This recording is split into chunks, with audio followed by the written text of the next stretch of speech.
خبر داغ از دنیای هوش مصنوعی.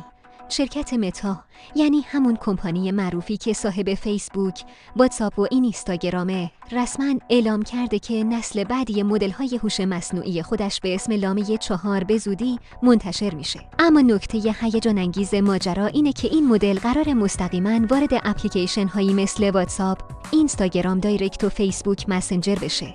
یعنی چی؟ یعنی شما توی واتساپ با هوش مصنوعی چت میکنید، ازش سوال میپرسید، درباره سفر، کار، حتی برنامه‌ریزی روزانه راهنمایی میگیرین، درست مثل چت ولی مستقیم داخل خود واتساپ. حالا این لامه 4 قراره چه کار کنه که بقیه نمیتونن؟ متا میگه که لامه 4 برخلاف مدل‌های قبلی میتونه همزمان با متن، صدا، تصویر و حتی ویدیو کار کنه. یعنی مثلا یه عکس میفرستی، ازش سوال میپرسی، اون تحلیل میکنه و جواب میده.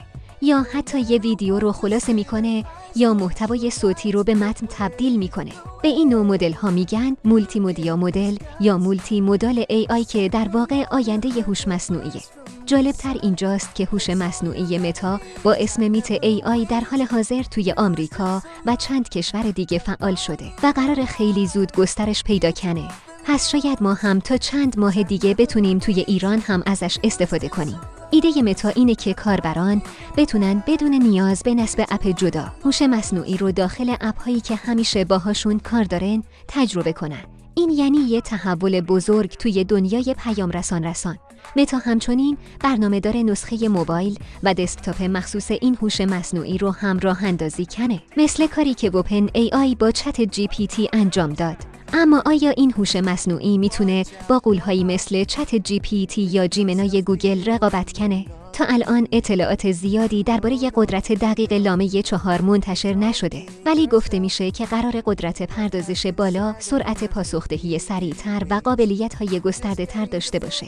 در واقع لامه 4 میتونه مهمترین رقیب چت GPT باشه، مخصوصاً وقتی که مستقیم توی واتساپ و اینستاگرام باشه، جایی که میلیاردها نفر روزانه ازش استفاده میکنن.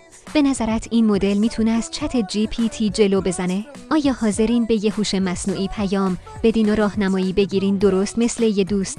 نظرتو حتما تو کامنت بنویس و اگه دنبال تکنولوژی و هوش مصنوعی هستی، همین الان این ویدیو رو لایک کن و کانال رو سابسکرایب کن که خبرهای داغ بعدی رو از دست ندی.